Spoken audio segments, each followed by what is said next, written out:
मोहम्मद रफ़ी का नाम आप लोग सुनते होंगे, एक मुसलमान कम्युनिटी से आने वाले गायक, और वो एक भजन गाते हैं कि वैष्णव जनते तेने कहिए पीड़ पड़ाई जाने रे, मन तरपत हरि दर्शन को आज।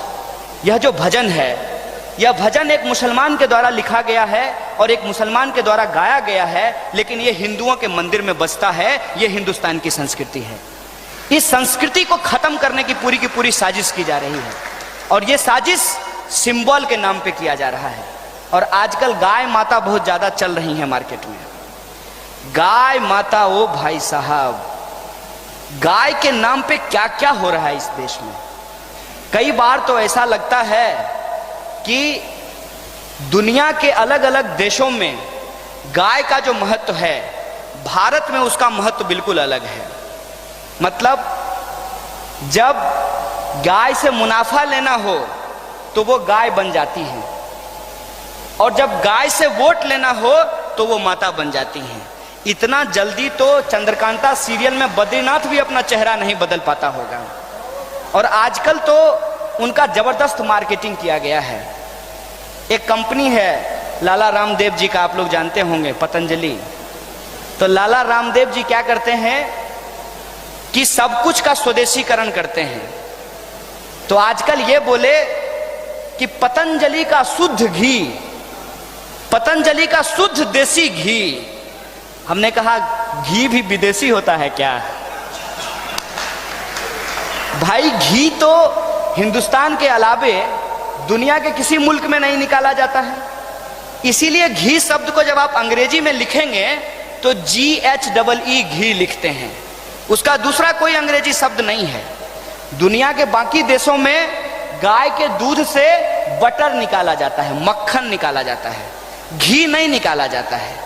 तो घी जब भी होगा तो वो देसी ही होगा, तो उसको अलग से शुद्ध देसी घी लिखने का क्या मतलब है? तो ये स्वदेशी के नाम पे, राष्ट्रभक्ति के नाम पे, गाय माता के नाम पे, गौमूत्र के नाम पे, गोबर के नाम पे, राम मंदिर के नाम पे, देशभक्ति के नाम पे आरएसएस अपना दुकान बहुत बढ़िया चला रही है। मतलब आप यदि ये कह दें कि राम हमारे मन में बसते हैं, हमको मस्जिद तोड़ करके मंदिर बनाने की जरूरत नहीं है, तो आपको पटाख से जो है हिंदू विरोधी कह दिया जाएगा। अगर आप ये कह दें कि राम का सवाल हमारे लिए व्यक्तिगत है, धार्मिक है, लेकिन मैं समझता हूं कि सरकार का काम देश में हॉस्पिटल बनाना, स्कूल बनाना, कॉलेज बनाना, सड़क बनाना, फैक्ट्री लगाना, किसान जो आत्महत्या कर रहे हैं उस आत्महत्या को रोकने के लिए कर्जे की माफी करना, ये काम है, तो तुरंत आपको देशद्रोही कह दिया जाएगा। अगर आप ये कह दें कि बाबा रामदेव स्वदेशी के नाम पर अपनी दुकान चला रहे हैं, तो आपको तुरंत संतों और भक्तों और परंपराओं, पता नहीं संस्कृति किसके किसके खिलाफ बोल दिया जाएगा कि सच और सही बात है। ना उसको कोई सुनने के लिए तैयार है, ना उसको कोई बोलने के लिए तैयार है। यदि कोई बोलने की कोशिश भी करे, या तो उसको रोहित वेमुला की तरफ फांसी लगाना पड़ेगा, या उसको नजीब की तरह गायब कर दिया जाएगा, या फिर उसको गद्दार या देशद्रोही साबित कर दिया जाएगा। देश के अंदर यह माहौल खड़ा किया गया है, और ऐसे माहौल में जो हमारे जेन्युइन सवाल हैं, इस पूरे के पूरे फर्जी विमर्श में जो हमारे असली सवाल हैं, वो कहीं ना कहीं नजरअंदाज हो रहे हैं। असली सवाल क्या है कि आप देखिए कि शिक्षा के अंदर लगातार बजट कटौती की जा रही है। शिक्षा के अंदर यदि बजट कटौती होगी, सरकारी स्कूल बंद हो जाएंगे, और जो गरीब गुरबे के बच्चे हैं वो अपनी पढ़ाई लिखाई नहीं कर पाएंगे। और इसी साजिश के तहत JNU के अंदर 83% सीट का कटौती किया गया। जहां 1400 एडमिशन होता था, उसको घटा करके 100 पे ला करके रख दिया गया है। चाहते हैं कि JNU जैसे संस्थान बंद हो जाएं, ताकि इस देश के अंदर दूध बेचने वाला, खेत में काम करने वाला, आंगनबाड़ी का बच्चा, ठेला चलाने वाला, रिक्शा चलाने वाला, गरीब गुरबा का बच्चा जो है वो PhD नहीं कर पाए। क्योंकि यदि वो PhD कर लेगा तो इनके 2G 3G जीजाजी के संबंधों को समझ जाएगा। राम के नाम पे जो इनके धर्म की दुकान है उसका शटर गिरा देगा।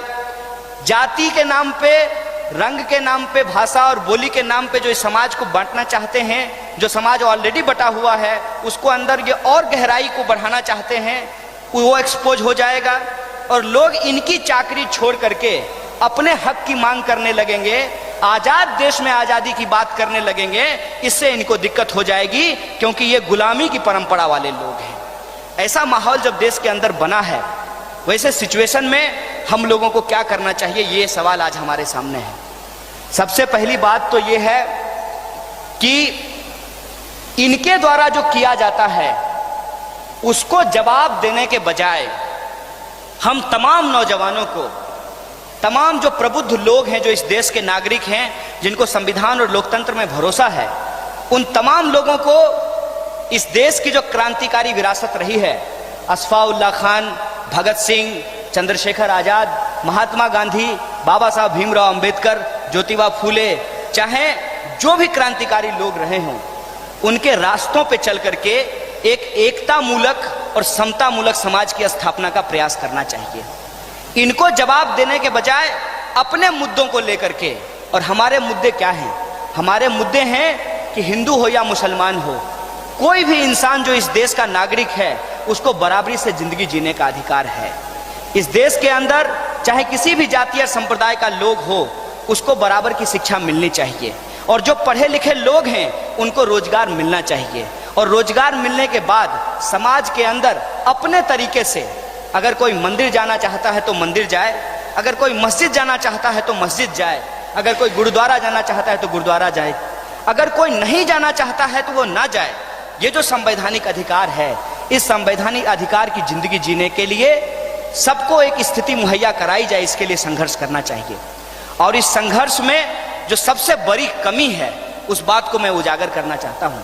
वो कमी है कि आज हमारे मुल्क में वो इसलिए नहीं जीत रहे हैं कि वो ताकतवर हैं, वो इसलिए जीत रहे हैं कि हम बटे हुए हैं, हम हार रहे हैं। इस बात को हमको समझना पड़ेगा।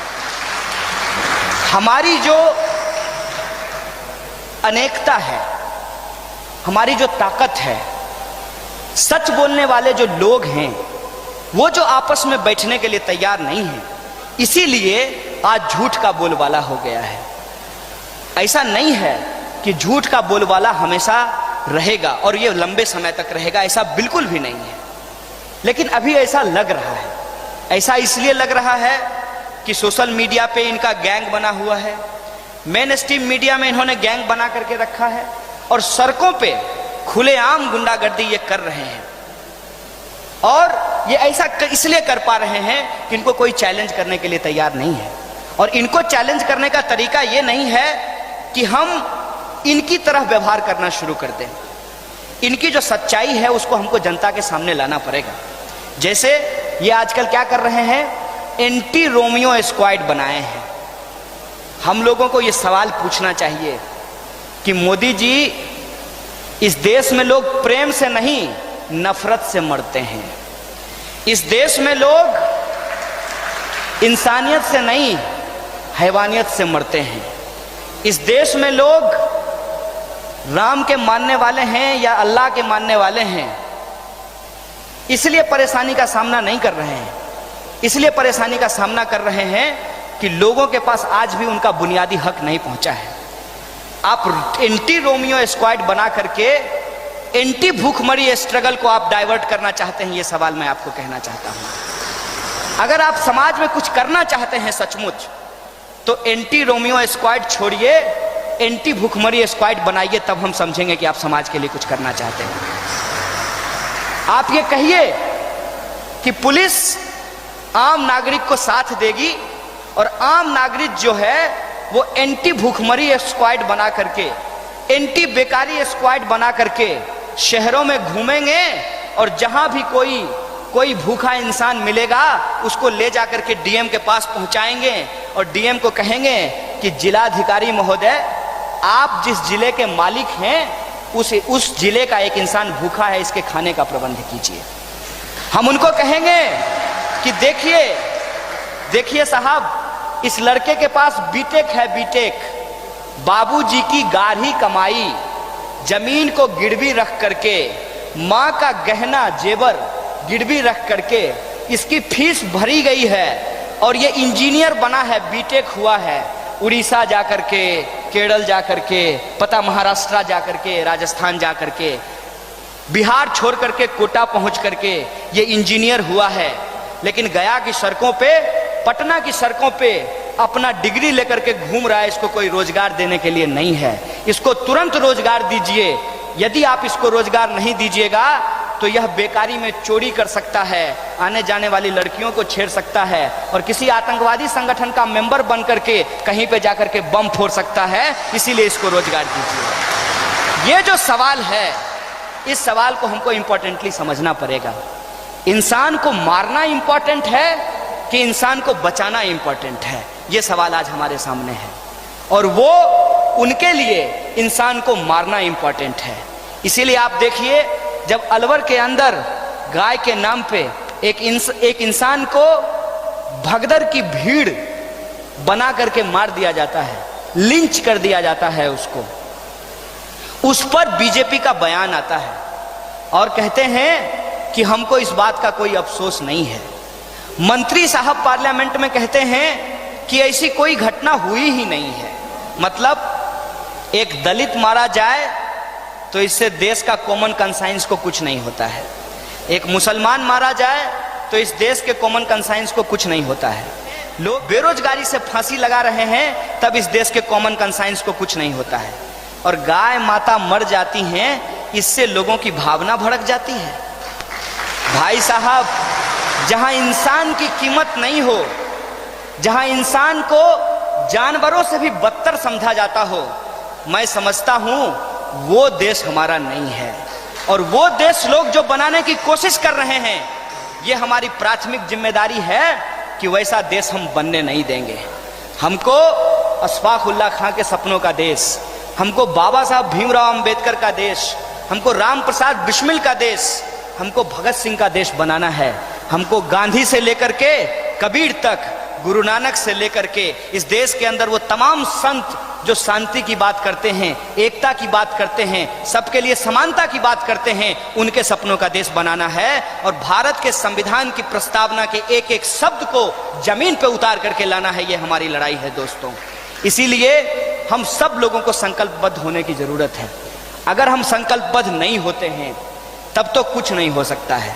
तब तो हम लोग अपनी अपनी बारी का इंतजार करें कि आज यदि दलित मारा जा रहा है तो बाकी लोग चुप हैं, आज यदि मुसलमान मारा जा रहा है तो बाकी लोग चुप हैं, आज यदि कोई पिछड़ा मारा जा रहा है तो बाकी लोग चुप हैं, आज यदि कोई गरीब मारा जा रहा है, कोई किसान मारा जा रहा है तो हम यदि चुप हैं तो कल को न हमारा दफ्तर बचेगा, न हमारा घर बचेगा, न हम बचेंगे, न हमारे बच्चे बचेंगे। इस बात को हमको समझना पड़ेगा। जिस तरीके से समाज के अंदर हिंसा, नफरत, उसको कॉमन किया जा रहा है। कहीं भी कोई किसी को मार देता है, लोगों को फर्क नहीं पड़ता है। कहीं भी किसी के साथ कोई बदतमीजी कर दी जाती है, लोगों को कोई फर्क नहीं पड़ता है। हम समझते हैं ये हिंदुस्तान नहीं है। ये हिंदुस्तान सबका हिंदुस्तान है। इस हिंदुस्तान में अगर पंडित शंकर दयाल शर्मा राष्ट्रपति हो सकते हैं तो एपीजे अब्दुल कलाम भी राष्ट्रपति हो सकते हैं। ये इस देश की खासियत रही है। और ये जो बंटवारा चल रहा है और इस बंटवारे के नाम पे जो राजनीतिक रोटी सेकी जा रही है, इस बात को हमको एक्सपोज करना पड़ेगा। और बिहार को कहते हैं कि इस देश के अंदर जब जब आपातकाल की स्थिति आई है, जब जब तानाशाही ने अपनी रंग दिखाई है, बिहार की जनता उठ खड़ी होती है उस तानाशाही के खिलाफ, उस आपातकाल के खिलाफ। और हमको उठ खड़े होने की जरूरत है।